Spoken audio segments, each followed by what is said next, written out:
अस्सलाम वालेकुम नाज़रीन, जुल्फ़िकार राहत आपकी खिदमत में हाजिर। नाज़रीन, इलेक्शन होंगे या नहीं होंगे, ये आज भी सबसे पॉपुलर बयानिया है। इसके बावजूद कि सुप्रीम कोर्ट से ये सख्त तरीन ऑर्डर आया, चीफ जस्टिस ने कहा कि आप मजाक में भी नहीं कह सकते कि इलेक्शन नहीं होंगे। टीवी पे कोई एंकर ये बात नहीं कर सकता, कोई जर्नलिस्ट ये लिख नहीं सकता। यानी इस कदर इंश्योरेंस के बाद भी बिलावल भुट्टो जरदारी से शुरू हो जाए, तमाम सियासतदान इस पे शाकी हैं कि इलेक्शन होंगे या नहीं होंगे। बिलावल भुट्टो जरदारी साहब ने आज फिर कह दिया कि इलेक्शन अगर ना हुए, एक दिन भी डिले हुए, तो मैं सबसे पहले सुप्रीम कोर्ट आऊंगा। तो इसके पीछे कहानी क्या है? कहानी असल में यह है कि इलेक्शन के हवाले से आज भी शकूक व शुबहात है। यानी मौजूदा जो सेटअप है वो खासा हद तक डिलीवर भी कर रहा है और उस सेटअप को आगे ले जाने के बारे में संजीदगी के साथ सोचा जा रहा है। अभी अमेरिका के अंदर ये डिबेट हो रही है कि मौजूदा चीफ ऑफ आर्मी स्टाफ जो बहुत ज्यादा कमजोर थे जब उन्होंने कमान संभाली थी, और आज वो बहुत बड़े ताकतवर है, यानी सबसे ज्यादा ताकतवर आर्मी चीफ बनकर सामने आए हैं, वो कितना डिलीवर कर सकते हैं और उनकी सपोर्ट से जो मौजूदा सेटअप डिलीवर कर रहा है वो आगे चल के कितना डिलीवर कर सकता है, और पाकिस्तान के साथ डील कैसे करना है।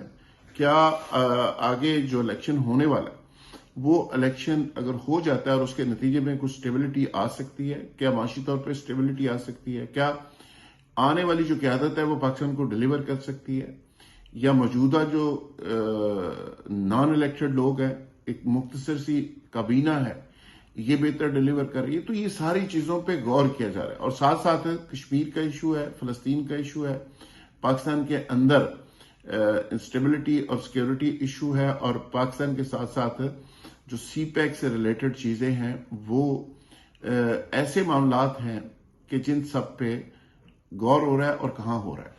अमेरिका में हो रहा है। इलेक्शन होंगे या नहीं होंगे इसका फैसला भी अमेरिका से होगा।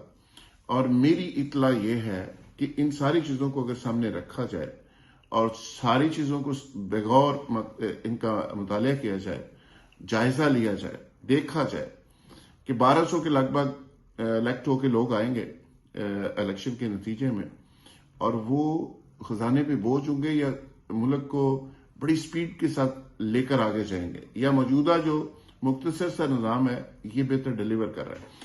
तो ये बहुत सारी चीजें हैं जिसपे बहुत से तरीके, बहुत से अंदाज, बहुत से एंगल्स के साथ गौर और फिक्र हो रहा है।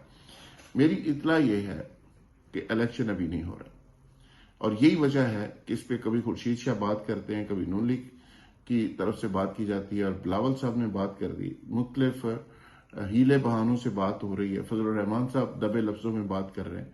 तो उसकी वजूहात बहुत ज्यादा है। इलेक्शन ना होने की बहुत सारी लॉजिक्स हैं, बहुत सारी वजूहात हैं, जिसमें मैंने 4, 5, 6 का जिक्र कर दिया कि पाकिस्तान अगर इन हालात में इलेक्शन करवा भी लेता है तो उसके नतीजे में स्टेबिलिटी आने की बजाय हालात खराब हो जाएंगे। इलेक्शन को कोई भी शख्स तस्लीम नहीं करेगा। पीटीआई तो करेगी, बिल्कुल ही नहीं करेगी जो पीटीआई के साथ हो रहा है। लेकिन मौजूदा जो पार्टीज इलेक्शन में हिस्सा ले रही हैं, जिनको लेवल प्लेइंग फील्ड के हवाले से थोड़ा थोड़ा हिस्सा मिल भी गया, उसमें भी जेयूआई को तहफ़्फ़ुज़ात हैं, आईपीपी को तहफ़्फ़ुज़ात हैं, एमकेएम को तहफ़्फ़ुज़ात हैं, बाप पार्टी तो खैर नून लीग का हिस्सा बन चुकी, और बहुत सारी छोटी बड़ी पार्टीज ऐसी हैं जो इस पे बात कर रही है। और पीपल्स पार्टी बड़ी खुल के बात कर रही है कि जी नून लीग को सिलेक्ट किया जा रहा है और ये इलेक्टेड नहीं, ये सिलेक्टेड है, सिलेक्टेड लोग हैं। तो इन सारे हालात के अंदर आज ही बातें होना शुरू हो गई हैं। जरदारी साहब ने तो यहां तक कह दिया कि मैं अगले इलेक्शन को तस्लीम ही नहीं करूंगा। अगर नवाज शरीफ साहब को लाया जाता है तो मैं तस्लीम नहीं करूंगा।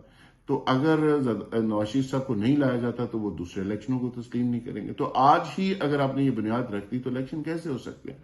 तो मेरी इतला ये है, सियासत और अहले सियासत के लिए एक बुरा वक्त शुरू होने वाला है। सियासतदानों ने अपनी बहुत सी स्पेस सरेंडर कर दी है टूवर्ड्स अदर्स। तो आने वाले दिनों में इलेक्शन का जो मामला है इस पे सवालिया निशान लग रहा है। अदालत इस पे क्या करती है, कितना सख्त फैसला करती है, और अदालत अगर फैसला कर भी देती है तो उसकी एग्जीक्यूशन कैसे होती है, कौन करता है, ये वो चीजें हैं जिनकी हकीकत आने वाले 1-2 दिनों में खुलकर सामने आ जाएगी और आपको पता चल जाएगा कि इलेक्शन का मामला है क्या। बहुत शुक्रिया, थैंक यू वेरी मच।